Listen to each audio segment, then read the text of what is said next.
also called the second moment of area, is the product of area and the square of its moment arm about the reference axis. So, ito lang tatandaan nyo. So, the moment of inertia about the x-axis is equal to the integral of y squared dA. And the moment of inertia about the y-axis, x squared dA. For the polar moment of inertia, that's J, no, Ix plus Iy. Or kapag circular or polar, that's R squared dA. Alam ko magagamit nyo ito sa torsion. Then, radius of gyration, that is equal to square root of I over A. So, sa steel, nagagamit nyo to. Then, if Kx, so Ix over A. Then, Ky, Iy over A, square root. Then, Kz, that's J, polar moment of inertia over A. Then, for the transfer moment of inertia, no? So, si Ia, so, kanina, diba, ito yung inertia ni neutral axis. So, di ba, I and A, so IA is equal to I bar A plus AD squared. So, kung kinukuha inertia I bar A, so i-minus lang natin siya sa AD squared, no? So, paano ba to? So, try tayo ng sample shape. So, for example, meron tayo dito shape na may base and may height, no? Tapos, lagyan natin siya ng axis. Ayan. This is X and this is Y. Tapos, ano yung inertia about the x-axis niya? Oh, di ba kabisado nyo yung formula nito? Ano yung inertia ni Ix ng rectangle? BH cube over 3 Ix. Pero pagka I bar X, or yung from the neutral axis, BH cube over 12. Yan yung ginagamit niya, di ba? So, saan galing yan? Kapis alam niyo kung saan galing ito yung formula nito? Hindi, nasa libro lang, nakasulat. Pero totoo na, alam niyo kung paano nanggaling yung formula, paano siya nangyayari, paano nagagamit. Hindi, no? Ako din naman. Huwag na natin alamin. Joke lang. So, this is dy. So, lalagay ko siya dy. Tapos, this is base, no? Kasi constant naman yung base niya, no? All throughout the shape, B lang yon. So, ang area ng shape is equal to, syempre, base times dy. No? So, this is differential area kasi maliit lang yan. Pero, kung magli-limits tayo from 0 to, ano yung height natin dito? H. Tama? So, magta-travel yung strip natin from 0 to H. So, integrate lang natin from 0 to H. So, the area is equal to B, constant si B, integral ng dy from 0 to H. Ano ang integral ng dy? That is y. No? Ay, lumipad. B, y, ang upper minus lower, 0 to H. So, that's equal to, ang area niya is equal to BH. O, yan yung area ng rectangle. Galing din yan sa calculus, no? Kasi di ba y high minus y low, ang y high natin is h. So, h minus 0. So, BH. O, dun galing yung area ng rectangle. And then, meron siyang centroid, no? Ito yung centroid niya. So, di ba ang area ng centroid natin is that area multiplied by bar y is equal to the integral ng y dA. Tama? From 0 to h. So, integral ng y dH, ang dA natin is base times dy. From 0 to h. So, ano integral ng y dy? So that's equal to b y squared over 2. O upper minus lower from 0 to h. Ano yung area total natin? Area total is BH multiplied by y bar. So upper minus lower, we have BH squared over 2. Tapos may BH ka dito.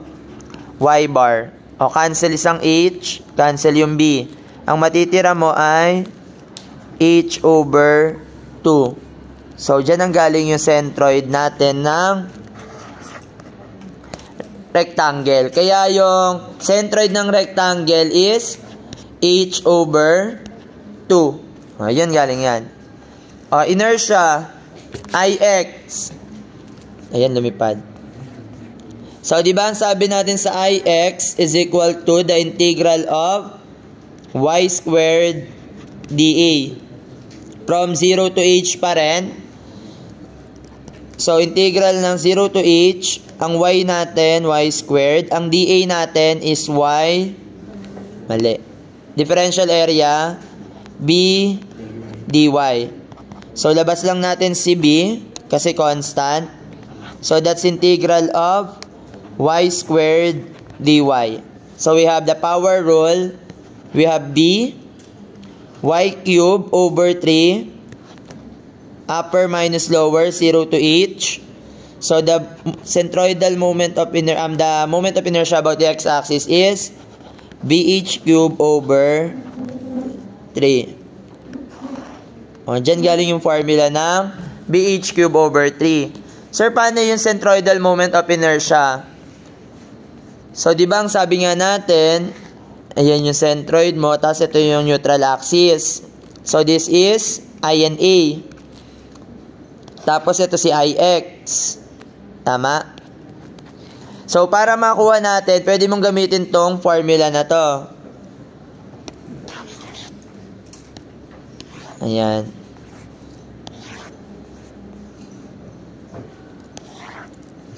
No? Ito yung formula natin.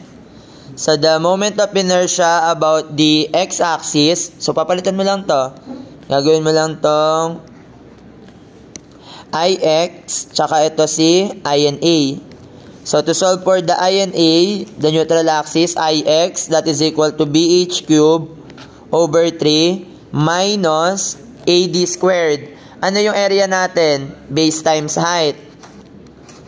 Ano yung D? Yung D is the distance ng neutral axis to the x-axis, which is h over 2. Multiplied by h over 2 squared. Simplifying, we have bh cubed over 3 minus bh cubed over 4. So, to solve for the moment of inertia about the neutral axis, factor out lang natin si bh cubed. Ang matitira is 1/3 minus 1/4. Pakikalculate naman si 1/3 and 1/4. 1/3 minus 1/4. BH cubed over 12. Ayan, ganun din siya. Pero, kunwari, yun nga, meron kayong rectangle dito, ayan. So, ang kailangan mo is this inertia, tama? So, ngayon, ano yung distance nito? This is negative h over 2, and then this is positive h over 2. So, kung kukunin natin yung inertia about the neutral axis, that is the integral ng y squared dA. Diba? Pwede rin yan. Kung familiar kayo sa formula na yan. So, that's equal to the integral ng, ano yung limits natin? Negative h over 2 to h over 2. Kasi ito yung limits natin, no? Ito yung strip na i-consider na natin. Ayan. So, ito yung y. Ayan, this is y. Then, this is base and dy. So, that is y squared. So, lagay mo lang may y squared ka. Ano ba yan? Wala na naman. So, y squared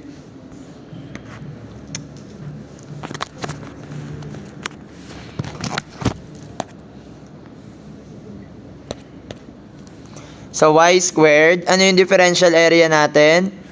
That is base times dy. Okay?